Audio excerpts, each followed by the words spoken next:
विभाग में जो भ्रष्टाचार का जो कोई सीमा नहीं है, बढ़ गया है, इसका कोई सीमा नहीं है। अभी हमारे यहाँ मधुबनी जिला में MSCP जो मिला है जितने शिक्षकों का, उस सभी शिक्षकों का वेतन निर्धारण करने में बिल्कुल शोषण और दोहन हुआ है। एक एक शिक्षक से 3-3 हज़ार रुपया लेकर के उड़ाही किया गया है। जो जहाँ से पैसा नहीं दिया गया है उसको यदि सेवा पुस्तिका समेकित रूप में एक जगह जमा किया गया है, जो फरवरी माह में जमा किया गया, फरवरी बीत गया, मार्च बीत गया, अप्रैल बीत गया, मई बीत गया है। जब हम लोगों ने इस पर फिर उसका नकेल कसने का काम किया है तो आज आकर के दस्तखत करके दिया गया है। वो एक वेतन निर्धारण की बात हुई। दूसरी बात है, जो हमारे यहाँ जितने भी आपको अभी सक्षमता परीक्षा उत्तीर्ण हुए हैं जो शिक्षक, पूर्व से ही हम लोग जब निकासी और व्ययन पदाधिकारी था घोषित, जो चिन्हित मध्य विद्यालय में एक व्ययन पदाधिकारी है, उनके द्वारा जो है वेतन की संरचना करना और उनके द्वारा वेतन निर्धारण करने का एक सर्कुलर निकला हुआ है। ये चिट्ठी है, हम देते हैं आप लोगों को, चिट्ठी है मेरे पास। उसको आपको सीमा पार करके उसके अलावा अपना चिट्ठी निकाल दिया है कि BO के द्वारा वेतन निर्धारण किया जाएगा और वेतन संरचना किया जाएगा। और वह इसीलिए किया जा रहा है कि बड़े पैमाना में मधुबनी जिला में TR1 और TR2 और TR3 का जो BPSC के द्वारा जो शिक्षकों की नियुक्ति हुई है, उसमें जिन लोगों का 23 में आपको योगदान नहीं हो सका, चूँकि उनका ना चेहरा मिलता था ना थंब प्रेशर मिलता था, इसलिए उनका योगदान नहीं हो पाया। और इतने दिनों के बाद आज कल में उन लोगों का योगदान कराया जा रहा है चिट्ठी निकाल करके। उसका हमारे पास पुख्ता सबूत है। इसके लिए हम जांच के लिए मांग करते हैं अपर सचिव से शिक्षा विभाग से तो ये कि यहाँ कार्यालय या फिर स्थापना के द्वारा किया जा रहा है। स्थापना और DO यहाँ दोनों एक ही पदाधिकारी हैं। अच्छा। और दोनों के तालमेल से ही होता है, एक ही जगह से चिट्ठी निकलती है। अभी चिट्ठी निकला है रिसेंट, अभी चिट्ठी निकला है उत्क्रमित मध्य विद्यालय धकजरी बेनीपट्टी में आपको योगदान कराने के लिए चिट्ठी निकाला गया है, जो 23 में TR1 में उसका योगदान नहीं हो सका। एक एग्जाम्पल के तौर पर हम बताते हैं। इस तरह का कई केस ऐसा है। और इसके बाद जितने लोग मदरसा में कुछ लोग शिक्षक थे जिनका भुगतान जो मर गया, उसके बाद भी उनका भुगतान हो गया है, वो भी हमारे पास है कागज, वो हम देंगे। इस तरह का भ्रष्टाचार का अड्डा बन गया है। और इसमें हमारे कुछ शिक्षक भी जो है सो लगे हुए हैं, बिचौलिए का काम कर रहा है और उनके माध्यम से लूट और खसोट हो रहा है। तो हम आप लोगों से यही निवेदन करना चाहेंगे कि इस भ्रष्टाचार का आप लोग उद्भेदन करिए, इसको आप लोग हाईलाइटेड करिए। मधुबनी जिला में जितने भी योगदान हुआ है उसका जांच उच्च स्तरीय होना चाहिए। जो आपको फर्जरी शिक्षक सब जो योगदान कर रहा है, कराया जा रहा है, इतना ही नहीं हुआ है, कराया क्या गया है। सबसे आपको आश्चर्य की बात लगेगी कि जिनके बदला में जो शिक्षक आपको परीक्षा दिए, उनको क्या किया, तो इस काउंसिलिंग में उन्हीं से सम्मिलित करा लिए और हेडमास्टर को बुला करके उनके समक्ष उसका काउंसिलिंग हो रहा था। चूँकि हेडमास्टर उनके चेहरा को देख ले और विद्यालय में जो ओरिजिनल जो है आदमी जो परीक्षा में नहीं बैठा है, वो विद्यालय में विद्यालय कर रहा है। उनका योगदान हो गया वही डुप्लीकेट के नाम पर। उस समय वहाँ उसका अंगूठा भी मिल गया और चेहरा भी मिल गया और विद्यालय में चला गया डुप्लीकेट। ये सब हो रहा है समूचा मधुबनी जिला में।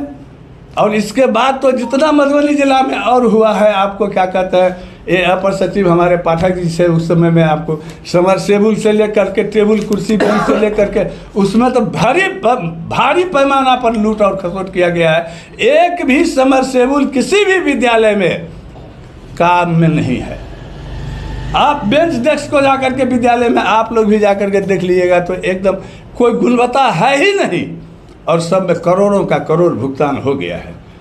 अब करोड़ों का करोड़ भुगतान हुआ है, ना कोई टेंडर किया गया, डीलर नियुक्त कर गए और उसके बाद उसको भुगतान किया गया है।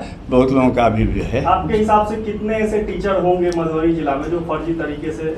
हम समझते हैं मधुबनी जिला में नहीं कम से कम तो 40 से 50 शिक्षक ऐसे हैं।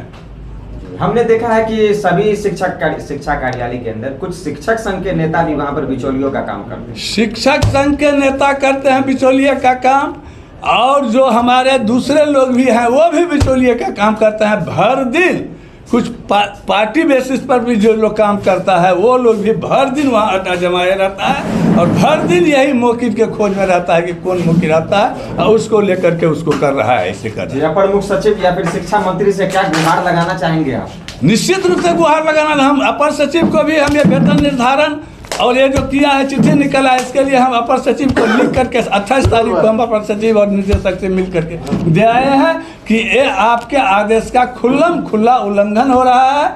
सभी जगह के लोगों को इसी तरह का ऐसा करें, इसलिए एक आप आदेश समेकित रूप में स्टेट भर के लिए निकालिए कि नहीं ऐसा नहीं होगा। लिखित आवेदन आपने दिया है? हम दिए हैं लिख करके, स्टेट की ओर से हम दिए हैं लिख करके आपको, निदेशक प्राथमिक शिक्षा को। जी, आप जिला में काफी वर्षों से महादेव मिश्र जी यहाँ के प्रधान सचिव रहे, शिक्षा जगत में आपने बहुत से काम किए। आप क्या कहेंगे इस बिंदु के ऊपर? हमारा जो अध्यक्ष जी हमारे कह चुके हैं, मैं उससे इतर जो इनके दिमाग से छूट गया है मैं उस पर कहना चाहता हूँ। यहाँ समकक्षता परीक्षा जो उत्तीर्ण हुआ है वह सरकारी हो गया उस दिन से। सरकारी जब हो गया तो उसका पेमेंट होगा HRMS जो पुराने शिक्षकों को होता है और सारे नियम उस पर लागू होंगे, सारे नियम उस पर लागू होंगे जो पुराने शिक्षक को था। उसका जो फिक्सेशन हो रहा है वह अधिकार हमारे सैनिक विद्यालय के प्रधानाध्यापक जो वेतन विपत्ति की संरचना करते थे, जिनका गिरवर दयाल सिंह के समय में हम लोगों का समझौता के बाद चिट्ठी निकला, जो जितने वेतनमान के शिक्षक हैं, सरकारी शिक्षक हैं,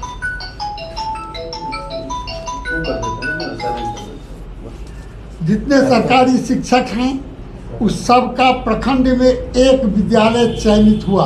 उसमें जो हेडमास्टर रहेंगे वो वेतन सब कुछ उसका देखेंगे, रिटायरमेंट बेनिफिट जितना होता है, सर्विस बुक भरेंगे, सारा वही करेंगे।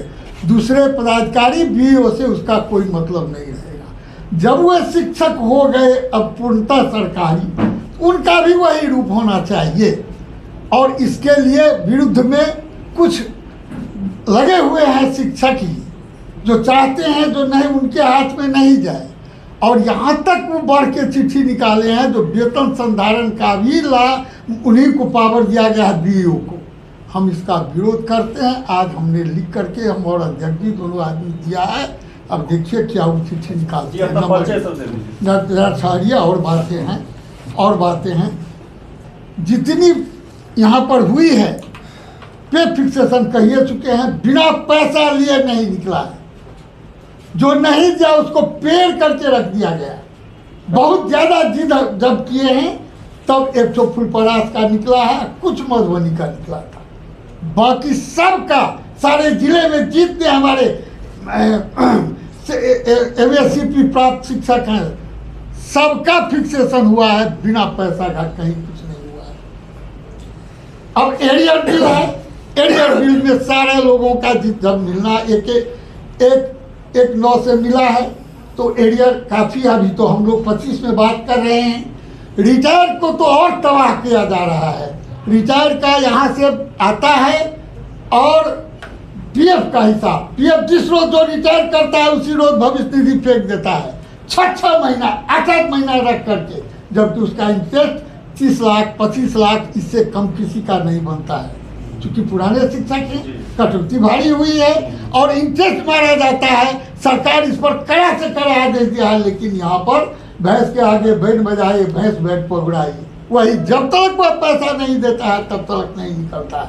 या इसी प्रकार से हमारे MSCP का जो छूटा हुआ है उसका राघवेंद्र शर्मा वाला संपूर्ण स्टेट में करीब राघवेंद्र शर्मा का केस का डिसीजन हुआ, जो 1-4-7 से सबको स्नातक और हेड मास्टर में प्रोन्नति दी जाए। यहाँ पर उसको घुल मिल आज 2 वर्ष से हो रहा है, लेकिन अभी तक निकाला नहीं जा रहा है। इस पर भी अभी वार्ता हमारी हम लोगों की हुई है। आजकल कहता है कोई ठोस नहीं का। सबसे मूल